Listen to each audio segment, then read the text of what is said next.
happens when you focus on finishing and you don't really focus on starting, right? It says the famous statement is that stop starting, start finishing. So this is what happens. So amazing people, welcome to Agile Tour 2022.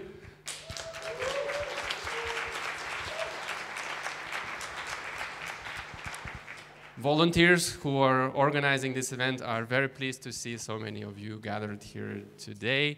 I personally am very pleased to understand this is 13th, 1-3, Agile Tour, which is an exciting number.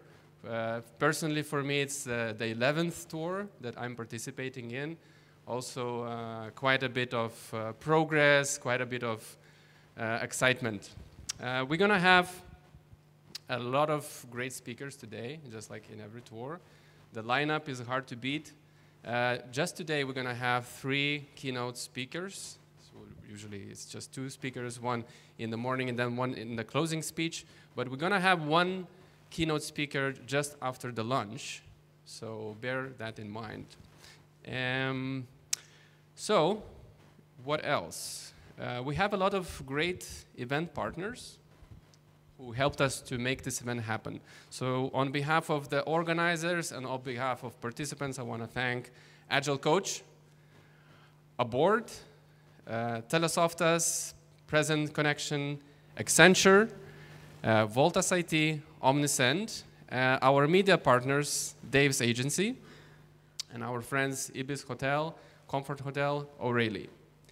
And social partners, PMU, Project Management United, otherwise, Agile Sophos, PMI Lithuania, PMI UAE, Lietuvos projektų vadybos asociacija, Infobalt, and IAPM. Thanks for everyone who helped us to make this event happen. Now, before I go into major logistical and other details of the event, I would like to welcome the main organizer, Diana, on the stage to give us a welcome speech.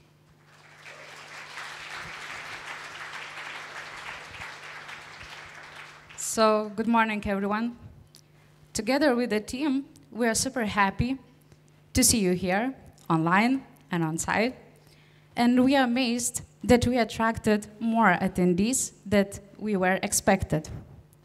And I'm glad to announce that it is the biggest Agile Tour Vilnius in this event history.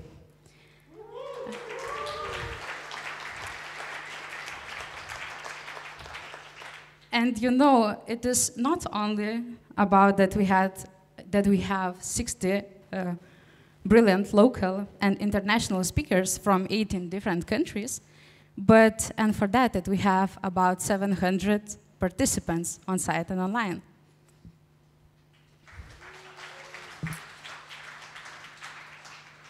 More than half a year ago, together with the team, we had a brainstorm session.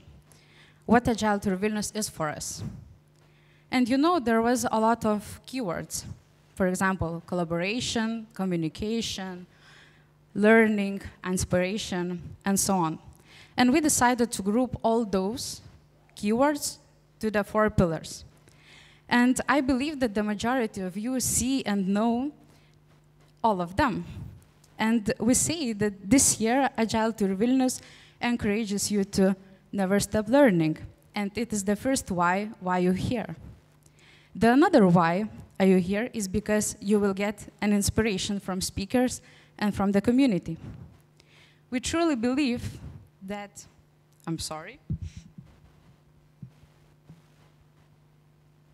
that when you will get fresh news, you will be excited to make experiments. And after that, you will definitely make an impact to your team, to your organization, and on your daily routine. So dear Agile Tour Vilnius community, we are happy that you have decided to invest your time to be here, to learn, and to get new contacts. And last but not least, I want to say a big thank you for my team. They heroes of this event. And I'm really honored and proud to say that I had an opportunity to lead the best team I ever had. Together, we were working a lot during the summer when a lot of people just were enjoying their summer. And we worked in the midnight when others just slept. I can list a lot of examples, but I think that the most important thing is to invite you on the stage. So team, please come. We want to see you in person, not only in pictures. Team, come on.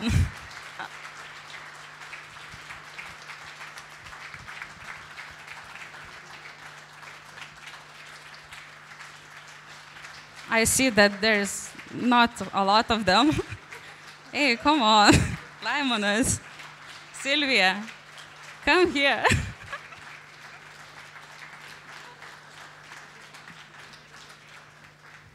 Saula, Laimonas, come on. Leo, I know that you are here.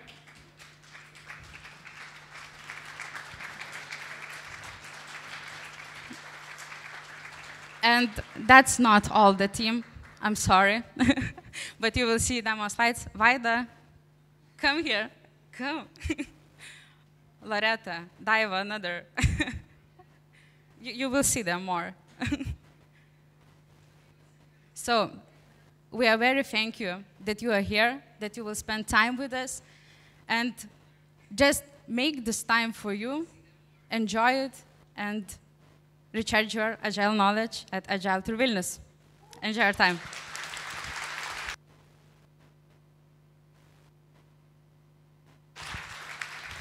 Thank you, Diana, and those applause are definitely worth it because, just a reminder, this event is organized 100% by volunteers, Agile Lithuania volunteers.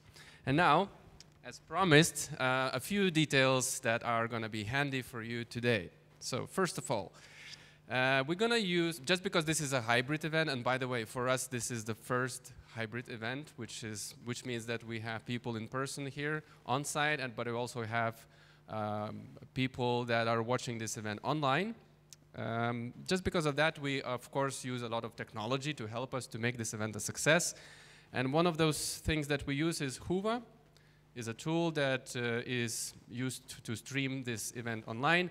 But it's not just streaming, it's also networking, it's questions and answers, and some knowledge sharing there. So if you are too shy to ask a question in person and you are here today on site, you're welcome to download Huva and use this for the Q&A, because this will be one of the two ways we do the Q&A. So it's either in person or here, you raise your hand, we give you a mic, and you voice your question, or you go ahead and you do this via Huva. Then we'll use menti.com. I'm really sure, 100% sure that everyone has used the Menti so far, so you know the tool. The speakers will have their own unique codes, which you see here on the wall. Not only here, but every hall will have their own codes. So please provide us feedback, because your feedback is important. And feedback provisioning is one of those things we do usually when we work in an Agile environment. So then there will be prizes. Of course, there will be prizes for your feedback. There will be prizes for a photo shoot context. So you have probably seen outside in the let's say this outside the hall, you see there is a big background with themed under the Agile Tour 2022. So take a photo there and publish this photo with the hashtag Agile Lietuva in the Lithuanian language. If you need assistance on spelling, reach out to our volunteers. Agile Lietuva, and publish this on LinkedIn or Facebook, and you will automatically participate in a contest. Then, all sessions except for workshops are recorded, and all sessions except for workshops are held in this building, okay? The workshops are in building 1. If you just got confused about what I said, go grab one of our volunteers. They will have you everything explained, or go to agileturas.lt, and we have all the information there as well.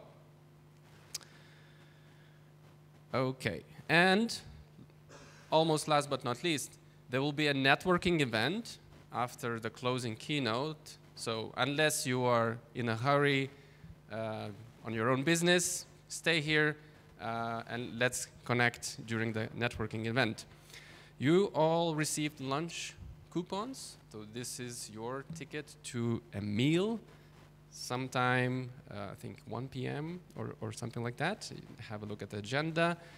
And finally, if you have any questions or need any kind of assistance, our volunteers are here to help. So you will recognize our volunteers by shirt, badge, and a beautiful smile. Everyone, have a great event and take the most of it.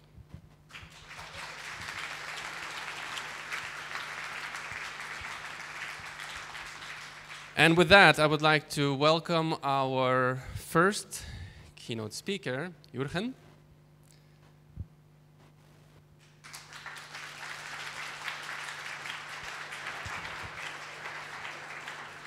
So the first time I met Jurgen, which he does not remember, because at that time I didn't have beard and I had less gray hair. It was 2011. I thought it's 12, but I just met Jurgen. We had a short discussion, and he said it was actually 2011. And Jurgen was giving a training, actually a workshop, or yeah, I think it was workshop, Management 3.0. Who of you know what Management 3.0 is? Even if you don't know, now just raise a hand. How old, Jurgen, how old is Management 3.0 today? 12 years since the book came out. Yeah. Okay, and just looking retroactively, those 12 years, what are the key takeaways throughout this period of time when you started to write a book and what you know today, with whatever happened, all the workshops, all the feedback that you received, and all the experience you gained since then? Keep trying crazy shit. That's very, very good one. So let's see if the new unFIX model is crazy shit. It's crazy shit. So let's see what crazy shit he has prepared for us today. Give a round of applause to Jurgen. All right. Jurgen, take it away. Thank you so much. So yeah, third time I'm here. Awesome. Good morning, Lithuania. I remembered some buildings on the way here that I saw from the taxi. So I don't know Vilnius that well, but I recognized a couple of places from the previous 2 times. This is, by the way, a picture of my hometown, Rotterdam, the Netherlands. These are famous buildings, the Cube buildings. Maybe some of you have seen them before. They're a bit funny, as you can see. A friend of mine actually has lived here in one of these buildings, and she said, you may not realize it, but the dust settles on the walls, so you have to vacuum clean the walls. And no Roomba can climb up.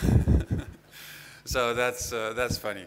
Normally I open with a picture of me running in the city where I am. I haven't run yet. I will do that this afternoon, so I will post it maybe later tonight. Because I run almost every day, and I promised myself that I'm gonna run a marathon. I have never run a marathon before. But in April, I intend to run a marathon in Rotterdam. And guess what? There are methods and frameworks for that. There are frameworks, like, for example, the run less, run faster method, which says, you should run 3 days per week and then 2 days of cross-training to balance the exercise. And, I can do the running, but cross-training, swimming, biking, I travel all the time. I can bring my running shoes, but it's very hard to bring my bike or a swimming pool wherever I go. So the method does not really fit my context. And there's another one, Hansen's marathon method. It says, your longest run is 26 kilometers during your program. Well, actually, I ran 30 kilometers last Sunday, and I can do that. My challenge is, will I survive more than 30? I know I can do 26, there's no problem. So I don't really believe in this one, and it's a bit controversial, actually. And there's another method, Daniel's running formula. I actually have the book. It is full of diagrams. It says on the Monday you should run 10 kilometers slow, and on Tuesday 5 fast, and on Wednesday you take a break. And I was going through the book, and I was, oh my God, it was demotivating. By the time I ended flipping through the book, I didn't want to go running. I want to go drinking, basically. So it's no surprise that the author's name is Jack Daniels. I think as you can see here, something going on. Nobody's running, everyone is drinking with this book. Let's see what the professionals do. I don't hear sound. Yep, thank you. The music is not good. I hear music. I would, yeah, not just the video, not the music.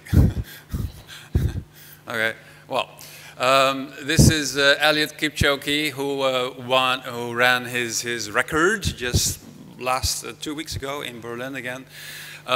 This was the unofficial record of just under 2 hours. What is it that Eliud Kipchoge does? The world's fastest runner. Easy runs, fast runs, long runs. He has his own program. Every method has that. 3 to 7 months of preparation for a marathon. Bread, fruit, veggies. I can do that. Ugali, which is an African maize flour porridge. I feel something here. The Ugali method. The Ugali framework. Some people might think of that. Strength and mobility exercises. I can do that. 1 hour naps. I can do that.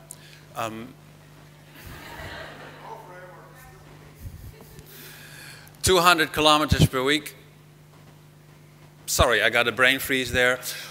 Reflection with a daily notebook. I can do that. And he listens to his body, not to a plan. So he develops his own method.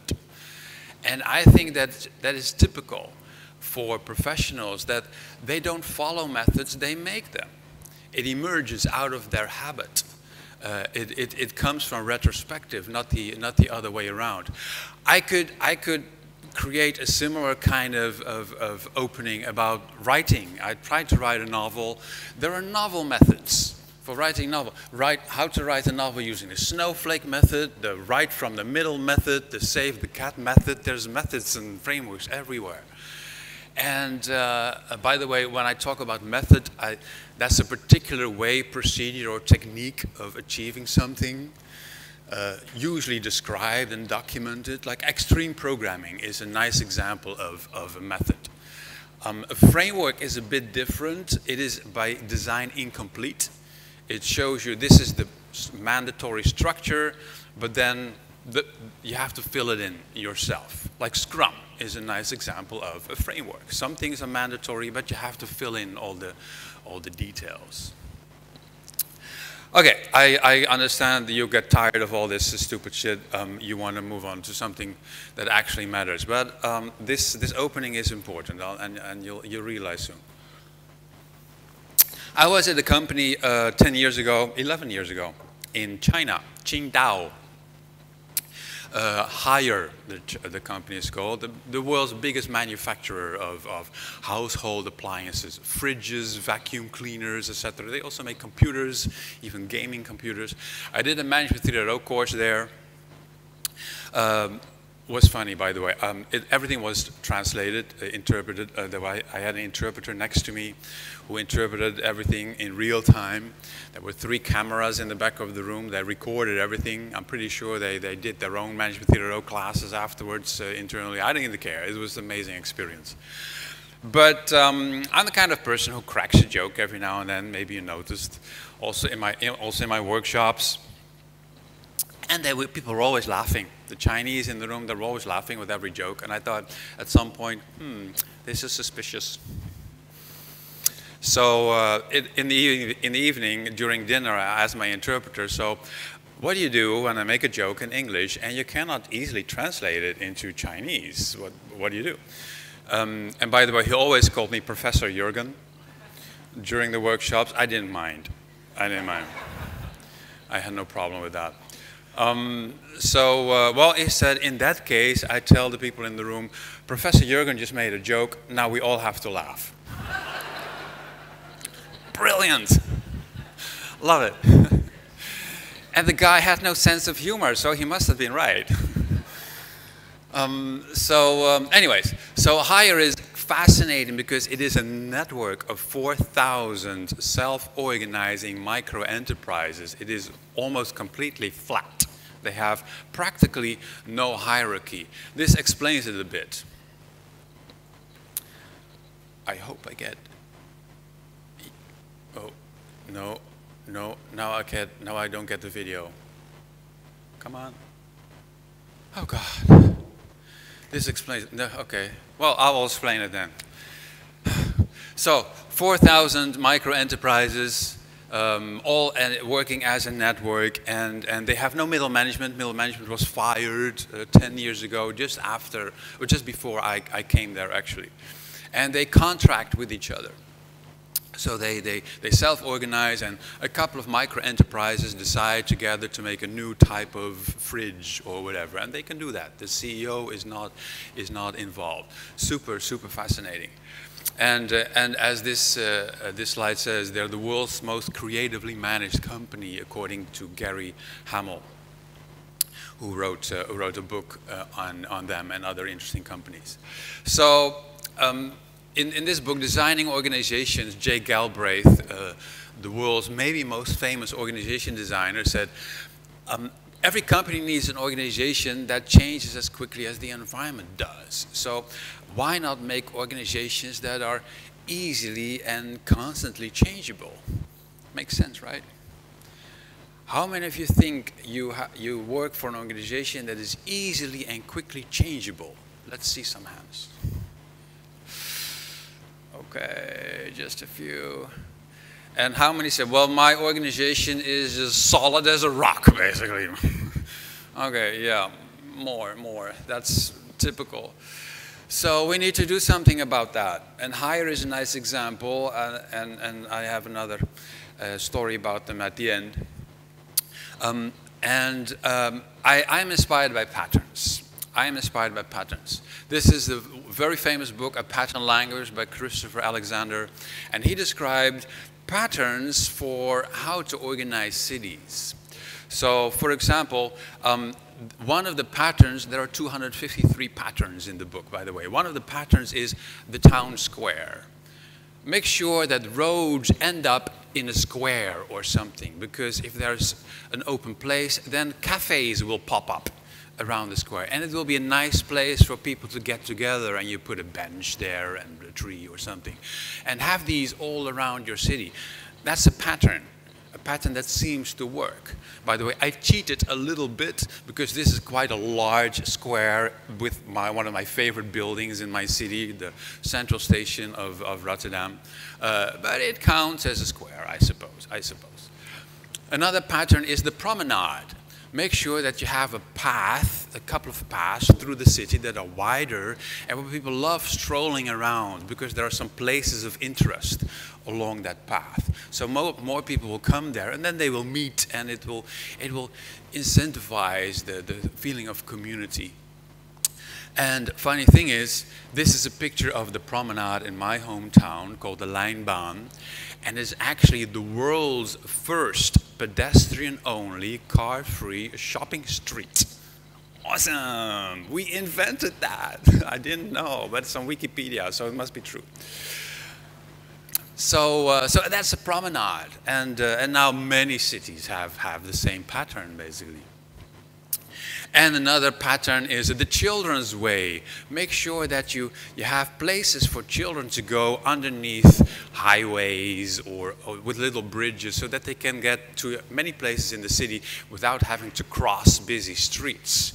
Now, I cheated here completely because this is not a children's way. This is just my favorite building in Rotterdam, okay? This is the market hall. This is super awesome. But this is a useful pattern to have as well.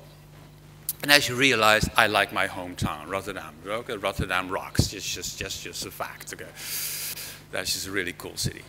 But the point is, I find pattern languages useful. A pattern language is a coherent set of micro solutions that can be used in many different ways.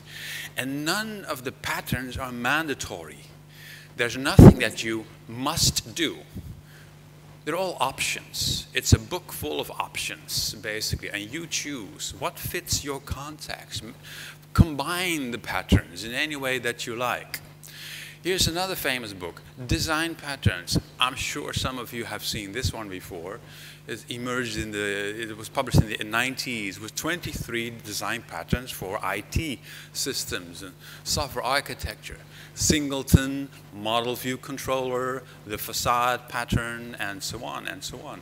None of them are mandatory, but they are good suggestions in case you need them according to your context. Now, methods and frameworks are different because they mandate things. They say, this is what you should be doing. There are required steps, required parts. And they work, but only when the environment is very predictable, when you know exactly what happens next week. So I can create my own method for running because my life as a runner next week is pretty much the same as it is this week. So I can create my own method. But it doesn't make sense to give my method to another person because their life is different. But the patterns of the long runs and the short runs and everything, yeah, you can copy those, but you just have to combine them in different ways. So methods and frameworks work here. Patterns and practices work for longer. They also work when the environment is more complex, less predictable. You have to break down, you have to unFIX the methods and frameworks into their individual patterns. And by the way, not even the patterns work anymore when you go further and the environment is chaotic, like completely unpredictable. No pattern will save you. Then it's just values and principles. Save your ass, children first. Good luck. That's values and principles, basically. Now, some people agree with me, say, well, frameworks don't work. You shouldn't do scaling in Agile context. The only thing that works is the self-organizing team. We should just have lots of self-organizing teams. Yeah, good luck. Imagine that. An enterprise of 100,000 people and then 2,000 Scrum teams and now self-organize. I don't see a CEO managing a company like that. So an enterprise is not 20,000 self-organizing Scrum team. You need a little bit more than that. I think the whole descaling concept is complete nonsense. You need scale, but you want to scale out. You don't want to scale up. That's what Hire did. Hire scaled out as a network, but that is scaling, in my opinion. So what kind of patterns can be useful besides the Scrum team or the Agile team? Well, the base is a pattern that I found. I call it a base. Some people call it a tribe or a business unit or a domain or a micro-enterprise, they call them at the Chinese company. Doesn't matter what you call it. It is a relatively small group of people, larger than the team, the Agile team, but still small enough to know everyone, to feel at home. It is the place where you find psychological safety, basically. It is the place where you feel that this is my clan, this is my little group where I am at home. So I draw that as a circle around the various kinds of teams, and that base could fuel recognition and belonging and the basic human needs, you can say, including compensation and whatnot. And then there are a couple of different kinds of teams. I like using the word crew, by the way, because the word team is so overloaded these days. I heard a CEO refer to their company of 50,000 people as our team. I thought, dude, that's not a team. That's a freaking enterprise, okay? That's not a team. But that's how people use the word nowadays. So I like the word crew because it comes with this notion of it's a small group and we're trying to get from here to there. We're on a mission together to get something done. But if you prefer squad or cell or team, bless you, then fine with me. Now, I borrowed a couple of patterns from this really good book, Team Topologies by Matthew Skelton and Manuel Pais. They had some very good observations on the 4 kinds of teams that they found in an agile context. Of course, the standard one would be the agile team, right? The Scrum team, Kanban team, feature team, whatever you want to call them. I call them the value stream crew. They take care of a value stream end to end. We know how that works in the agile community. No need to lose any more words over that. I draw them yellow, just like Team Topologies does, and they are end to end. But there are exceptions. Not everything can work like that. We have to connect them together somehow. As I said, the enterprise is not 20,000 Scrum teams. That doesn't work. We need a little bit more. One exception, for example, is what Team Topologies calls the enabling team. Could be a couple of facilitators, could be a couple of product owners or Scrum Masters, whatever. They see themselves as a team, but their job is to help the others, enable them, facilitate them, basically. So I call them the facilitation crew, but I mean the same thing, is helping them get their stuff done. Now there's a small detail here where I sort of disagree. I broaden it because in Team Topologies they say the goal is for this to be a temporary team. They are supposed to pull out. They are supposed to be there at the beginning and then say, and now you can do it on your own. In theory, yes. But in practice, I know some teams really like having an ongoing conversation with an agile coach or something, someone who keeps raising the bar. I have a spouse with a personal trainer. I can tell you, nothing happens if there's no personal trainer. Okay? Nada, no exercise whatsoever. The personal trainer needs to be there to raise the bar and say, 20 push-ups today. And everything. And that's fine. Sometimes you need this, someone to give you that external trigger. So I'm okay with semi-permanent facilitation crews. And they're the purple ones. They go across the yellow ones. And then another exception is the red team, the capability crew, I call them. In Team Topologies, they are named complicated subsystem team. It's a bit of an ugly word, in my opinion. It comes from the idea that some companies have component teams, bad component teams, but they observe that sometimes you have this situation that a component is managed by or maintained by a couple of people with very special skills. It could be a video codec or cybersecurity component or machine learning thingy or whatever. And if you have 20 Scrum teams and you have 2 people with those rare skills, you cannot just distribute that knowledge across the 20 teams. It makes no sense. It would overload their cognitive the cognitive load of the teams. It's too much knowledge to absorb, to just maintain that little component with everyone at the same time. So it is okay if it is special skills that you need to have that complicated subsystem team. And then I say, well, you know, then actually it's not about the component at all. It's about those special skills that are the differentiator here. It's a couple of people that are rare to come by. Maybe they're expensive in the market. You're glad to have 1 or 2 of them. And you have 10 agile teams. So be glad with the one, and that person will just have to fly around wherever they are needed. they have the same principle. In football, we call it the flying keeper sometimes, with the same concept. That person goes everywhere because of their rare skill. So I generalized it. I said, this is the capability crew. It's about a talent. It's about something, some expertise that has to be shared through 1 or 2 or 3 people. So they're the red ones, and they hover around a little bit. And then the last one that I borrowed from team topologies is the platform crew, the platform team. Again, I broadened this a little bit, because in team topologies, the book is entirely about IT companies, for good reasons. That's their focus. But I try to focus on apply to my model to apply to all organizations. And so the platform crew is not necessarily only about IT services. It's not only about offering DevOps infrastructure or whatever. It can be anything. I was in Poland at a company in Katowice, future processing, and they had a kindergarten on site.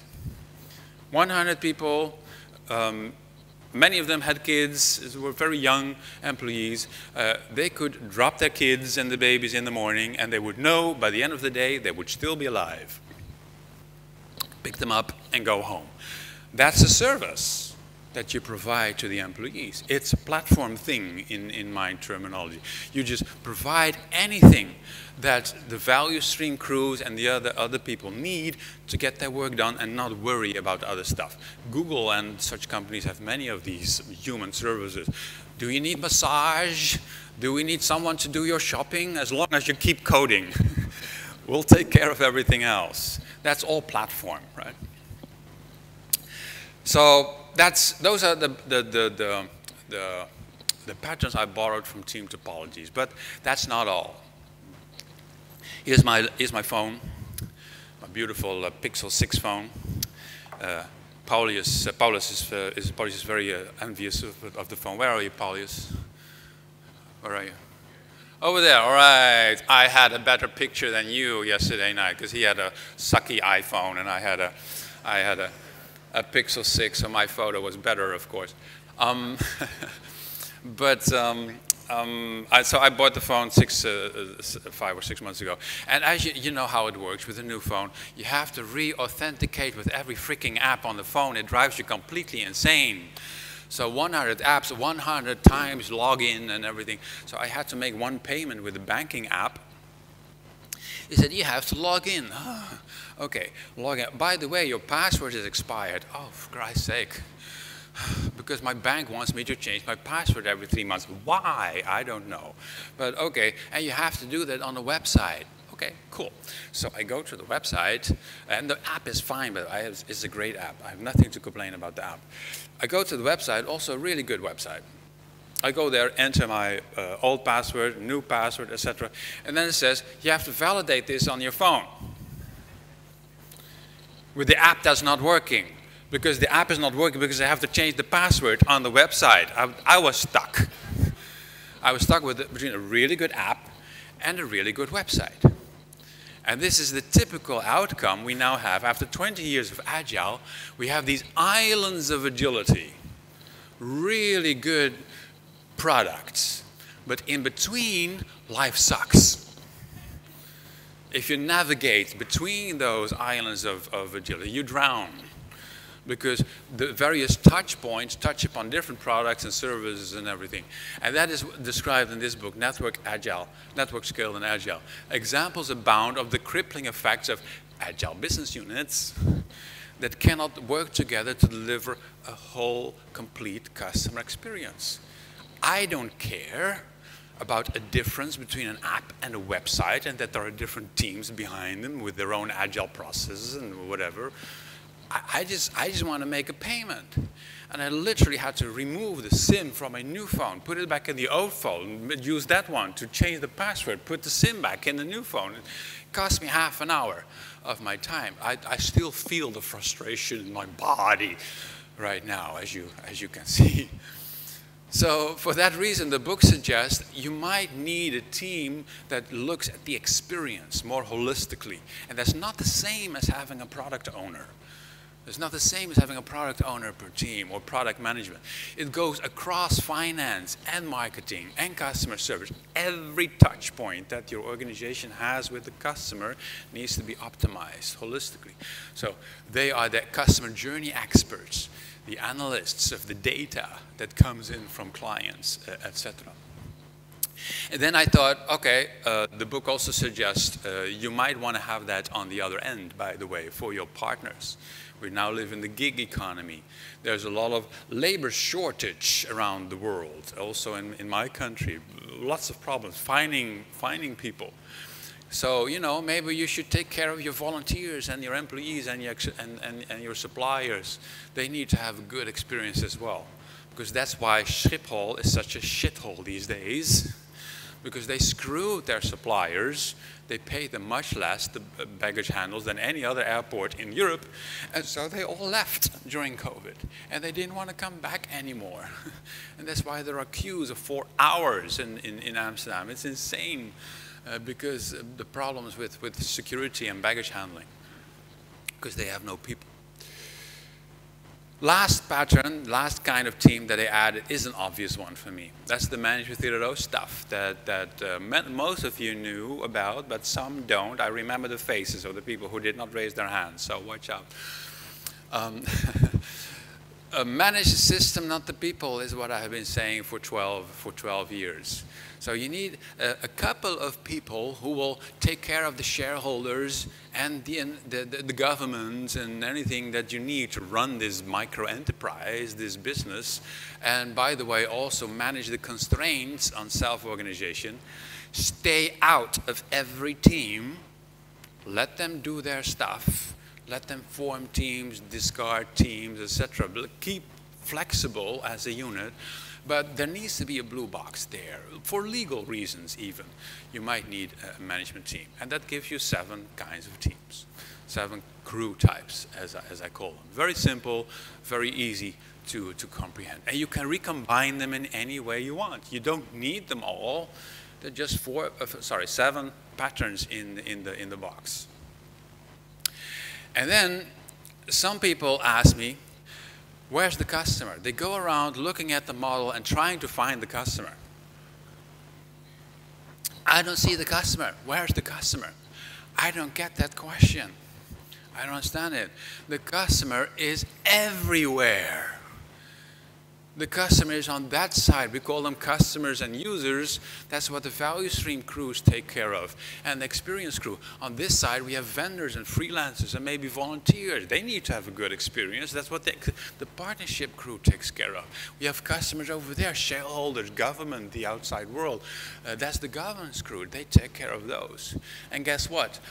Capability crew, facilitation crew, and platform crew, they have the other teams as their customers. They serve them. The customers are all over the place.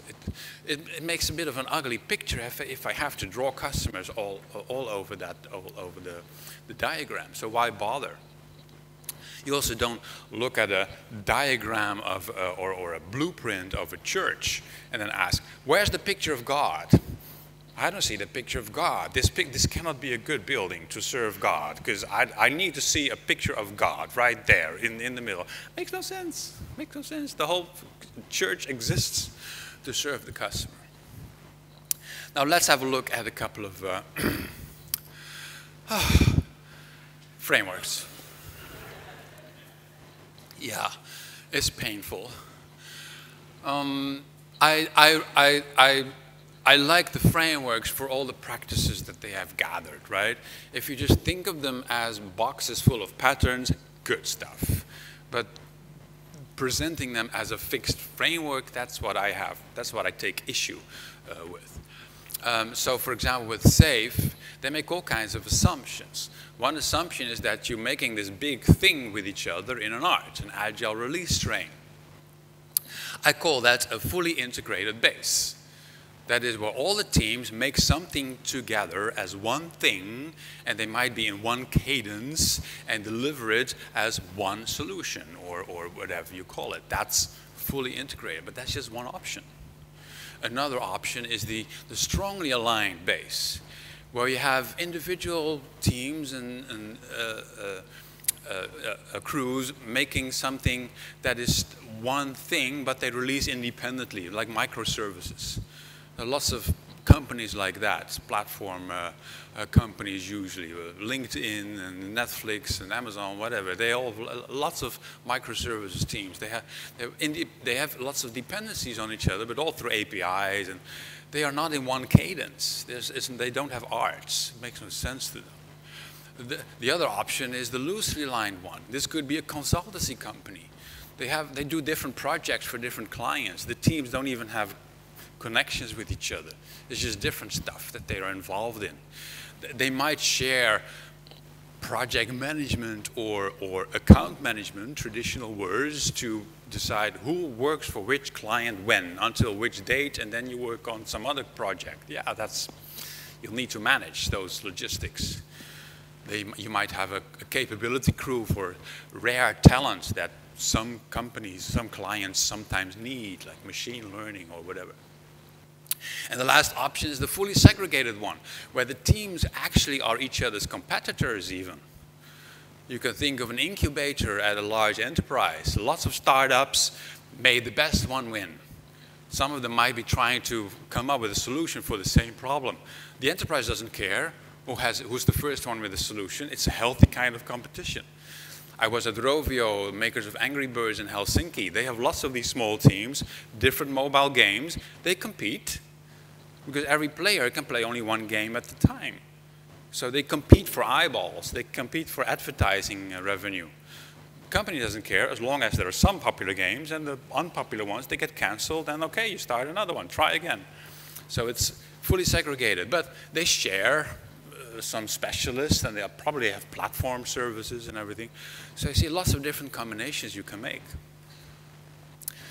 Large-scale Scrum. Yeah, good stuff. But there's one thing that bothers me a little bit, which is still on the website. I checked last week. They say, ideally, your organization should have long-lived, stable teams. They should be together forever. It is in quotes, I grant that, but forever. Imagine that. You have this colleague who has not yet discovered the benefits of deodorant, and you're pair programming forever.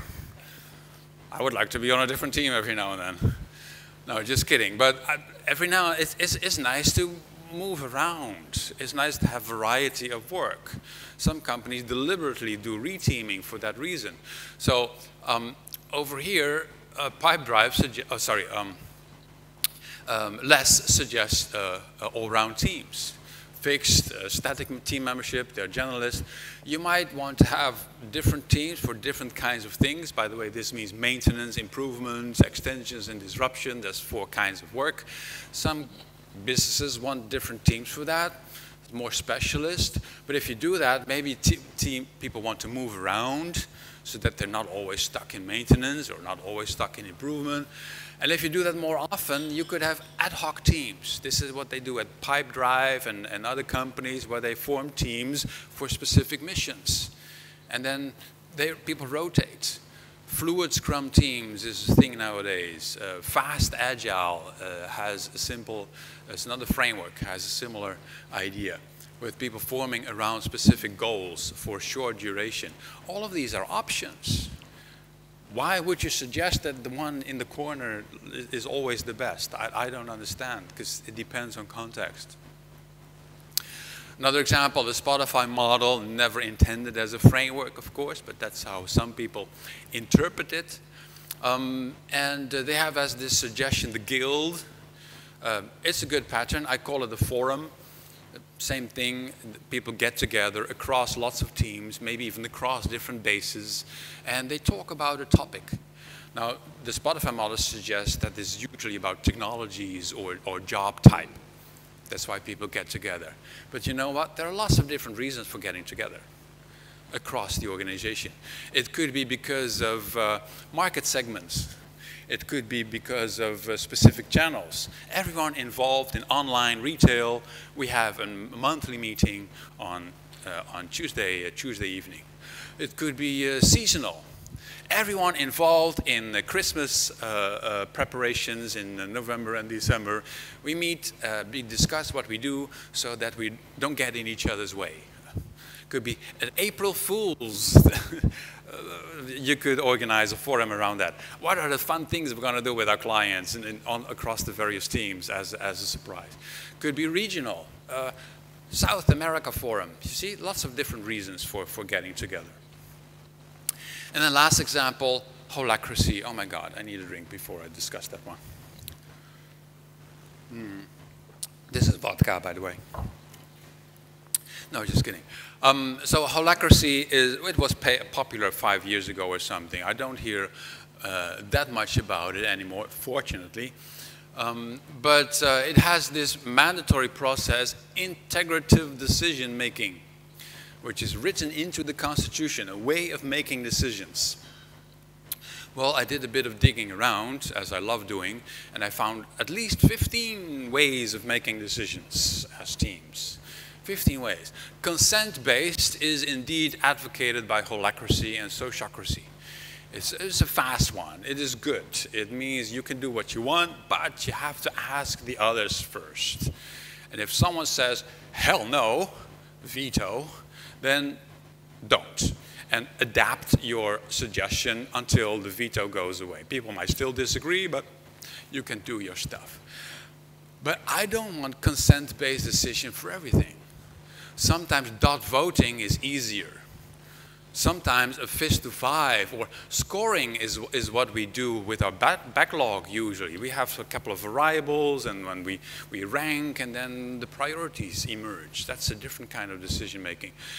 When we update our team agreement, that's a very important document. I would like supermajority or unanimity. That's a much stronger decision than just consent. Sometimes I make no decisions at all. That's deferral. It's one of my favorite decision-making methods. I discovered it when I was a student. Make no decision, just tomorrow. I had this bicycle, very, very bad bicycle. Everything was broken. I could hardly ride on it. Everything had to be repaired, but I didn't. Okay, tomorrow. I'll do that. I'll do it next week. I was too busy as a student, as you can imagine. Until, after a while, the bicycle was stolen. Ta-da! Problem resolved. There are these decisions. They solve themselves. That's how I came up with the idea, if you wait long enough, every problem will solve itself. It will go away. So, organization design is a bit like this. Lego. I love Lego. Who likes Lego? Let me see some hands. Yay! Woohoo! Awesome. Who likes Playmobil? I kill you. we had this little bit of a fight in our family. My brother and I. I was the one who loved Lego, and he liked Playmobil, and I was like, seriously? Playmobil? with Playmobil, you get the house out of the box, you get the castle out of the box, and that's it. It's the castle, right? With Lego, when I got a hospital, lots of white blocks and a couple of red blocks, and I had a hospital. Well, it was a hospital, I think, for 2 days, and then it was a pirate ship. It was a white and red pirate ship, right? And then next week, it was a white and red dragon or something like that. I mean, that's creativity. I could make anything I wanted. But with Playmobil, you got a castle. If you break it down, you had a broken castle. And there's nothing else you could make of it. It made no sense to me whatsoever. So yeah, I love Lego. So the first satisfying trick is this small cube, and when I take it apart, you can see how it's made. I used 4 2x2 plates and 4 of these 1x2 panels for the outside of the cube, and to connect them all together, I used a singular 2x2 tile. When you're finished, you have a perfectly shaped cube, and Minecraft Steve approves. I believe this is an illegal building technique, so be checking your window to make sure the cops aren't outside when you do this. I love that this is an illegal building technique. But there are videos of how you can use Lego illegally. It's not the intention, but it still worked. That's great. I hope to see someday videos about how to use unFIX illegally.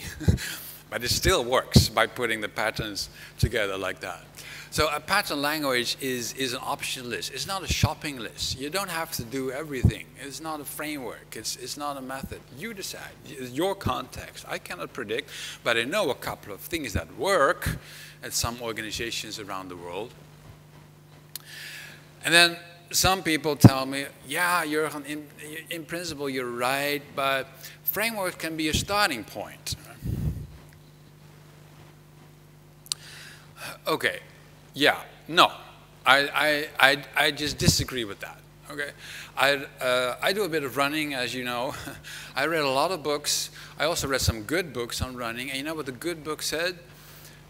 People get totally lost in figuring out what is their best program and what is the best app to use and which smartwatch to use and what kind of clothes, etc. And they are totally absorbed in picking what is best. And you know what? They're not running. They're not out there just running. They're just shopping. Just trying to find the best for when in the future they might run. That doesn't work. Just put on your shoes and run, for God's sake. The method will emerge. It will come over time. Once you figure out what you like and what you don't like, I discovered I hate treadmills and I hate tracks. I love running in cities and parks and see a bit of the environment, the fresh air. So that's what I like. So I create a method out of my habits. The habit comes first. And then the framework will come. You build it with the patterns you find around yourself. Sometimes a long run, and sometimes a short run, and sometimes a break. The patterns are there, but you have to make your own framework. So this is what I offer now. It's just a pattern collection. You can make something like this, but it doesn't have to look like that. It can be anything. And of course, some people say, oh my God, Jurgen, this is too complicated. It's too complicated. I don't really understand. Because I had this huge Lego box when I was 7 years old. Lots more patterns than the unFIX box. And I didn't tell my mother, oh my God, it's too complicated.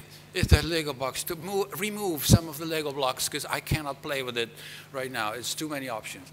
No, kids just play, right? They just experiment. But I get it. You might have to simplify the message every now and then. That makes sense. They do that in games all the time, right? I have a PlayStation 5. I'm not a great game player, but I love Sackboy. Sackboy is so cute. It's such a cute game. I learned how to run vertically, as you can see. And by the way, these things, you have to kick them in the butt because on the side they have these very sharp rotor blades. So it's not that easy. It took me a while to discover how to do that. And that's how games work. They don't offer you all the complicatedness on level 1. No, level 1 is very easy. It's a breeze. And then you go to level 2 and they add a little bit more. So I do understand that I have to change my message, the website and everything, not to show everyone all the options in the entire Lego box, because people get overloaded. I understand. Start with a few simple ones, and then over time, show the other options that there are. So I can improve my messaging. I agree. But you should not remove blocks. Do not remove options from the Lego box, because then you can make fewer things. You want all the options in there. There's a law that says exactly this. The complexity of the system must be adequate to the complexity of the environment that it finds itself in. It's the fundamental law in complexity science. If we remove options, you remove the number of things that you can make, the number of ways of responding to the environment. You can't make a dragon anymore if you remove a couple of blocks, right? You're only left with the hospital or something. So yeah, make everything as simple as possible, Einstein said, but not simpler.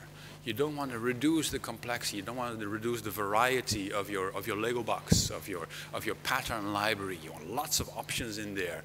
But at the same time, present it in a simpler way. So there are ways of moving from complicated to simpler, to present in the way you present things and in the way you teach.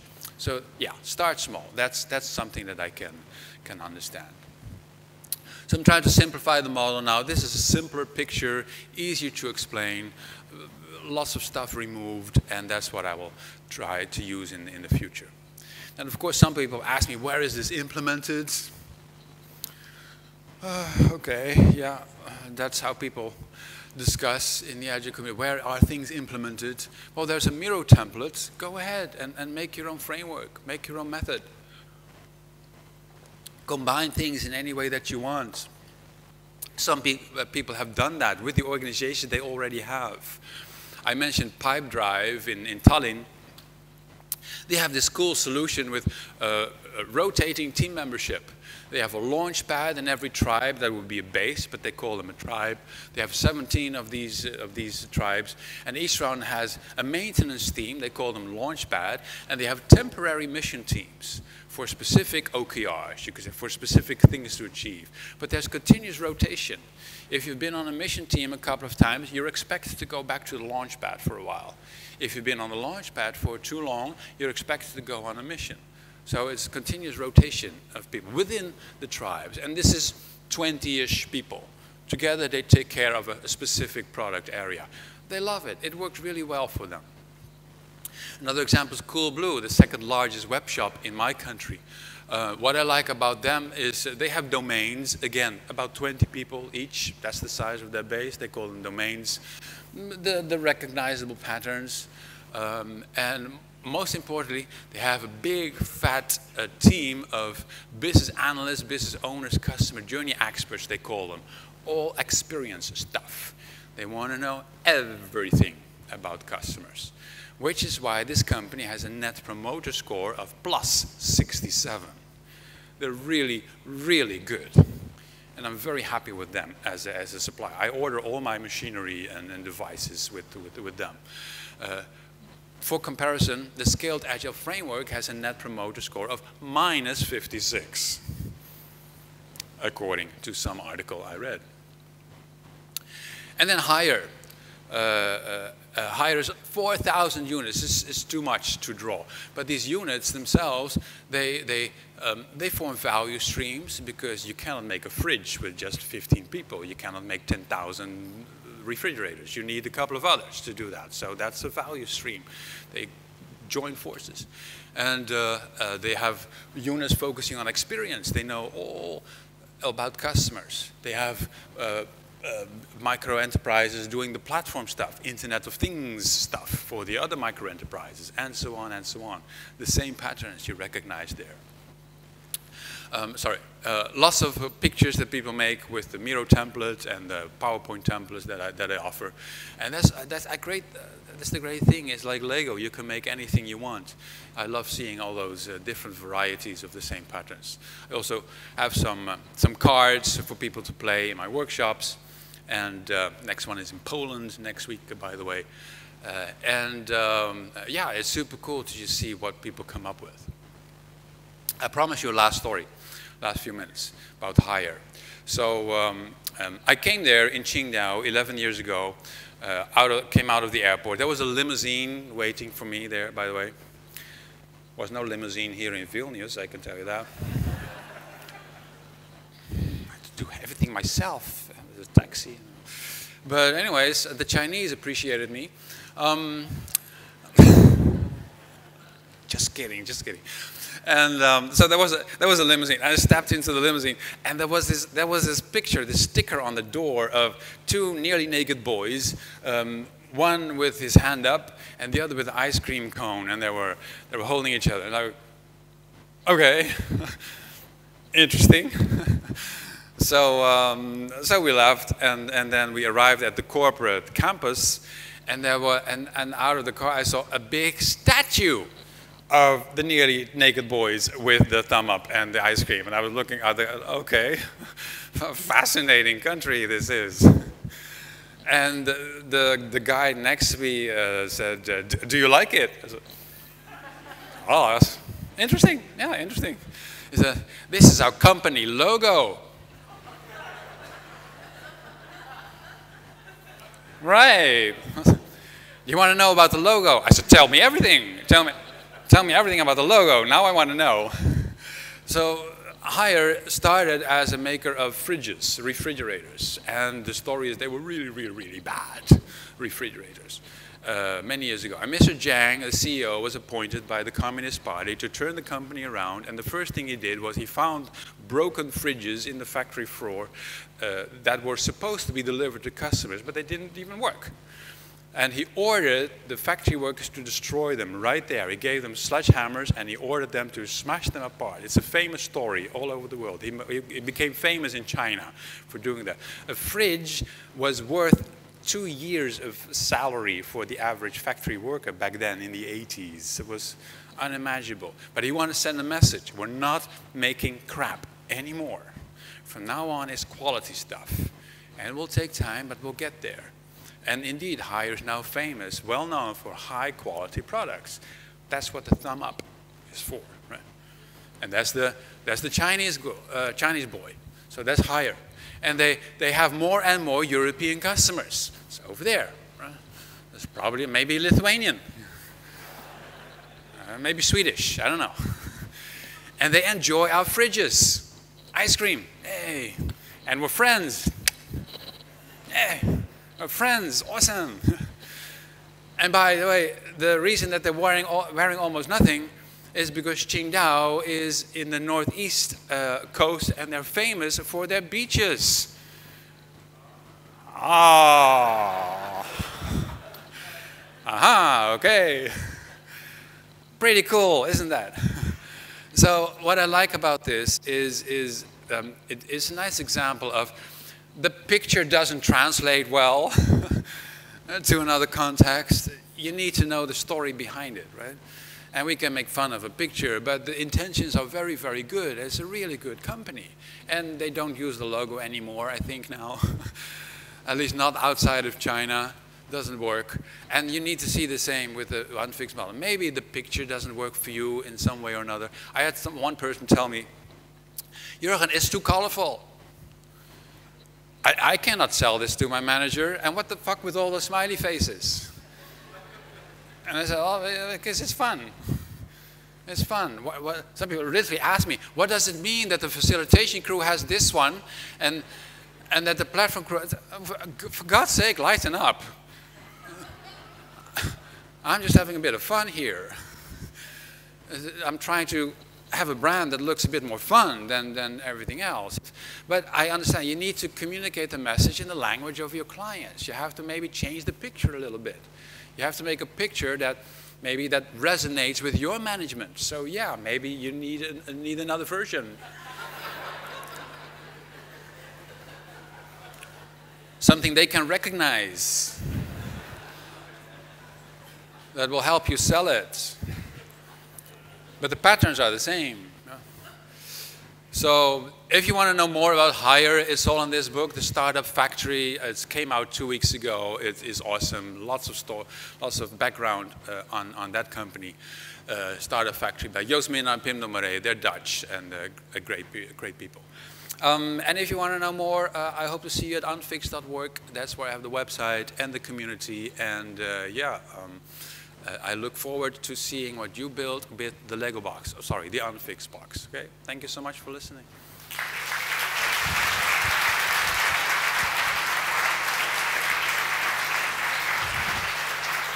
Are you guys having a great time? Listening to some crazy shit. Crazy shit. All right, is anyone here certified in team topologies? No one? Seriously? Of course, because there is no such certification. You will have to go and read the book, which I recommend you to do, right? Indeed. Especially after this inspiring speech. Good book. Thanks, Jurgen. All right, so it's a Q&A session, so I hope you have questions, because first we're going to take questions in here, on site. Then we go with the questions, because we have the questions also in a Huva platform. Let's go with the first one. Perfect presentation, Jurgen. Thanks a lot. Thank you so much. Just a short question about all these blocks and buildings. Who is actually the boss deciding on your salary in this case? Well, a good question. Who decides the salary? There's this blue box, That is called the management team, basically. I call it the governance crew because it's governance that they do. They should not be managing the people, they manage the system.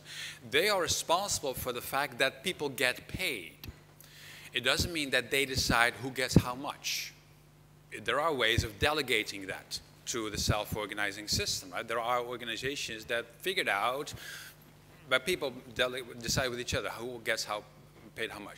But the governance crew is still responsible for the fact that people get paid. So they have to initiate that and decide on the constraints. Thanks a lot for your answer. All right, more questions?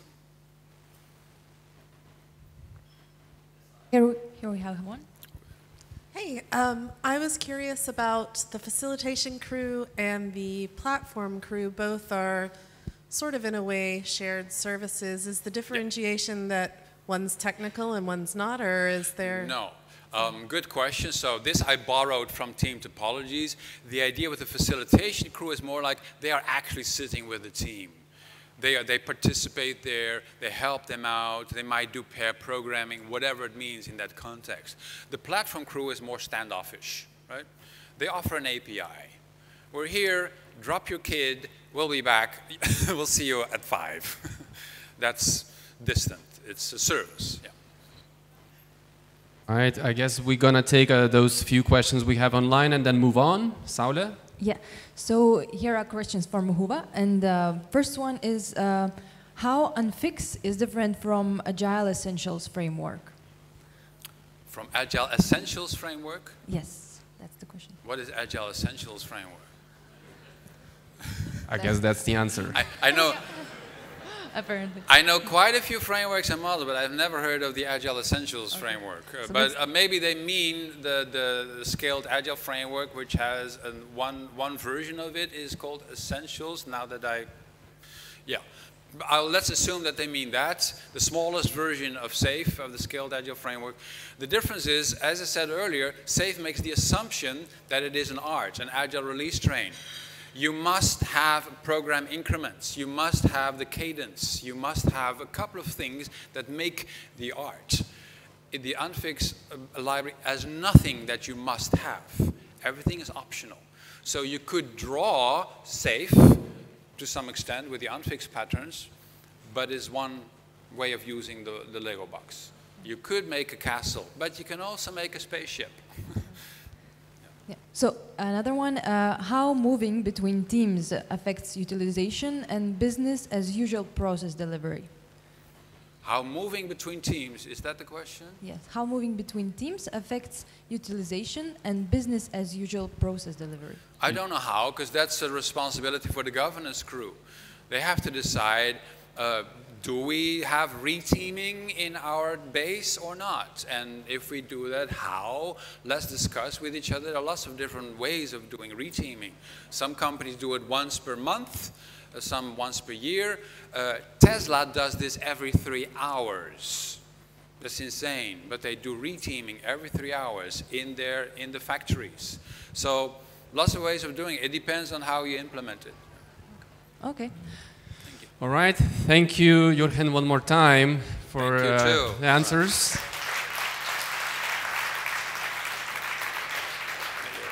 So a few more details, folks who are registered for the workshops, now it's time to go to the other building.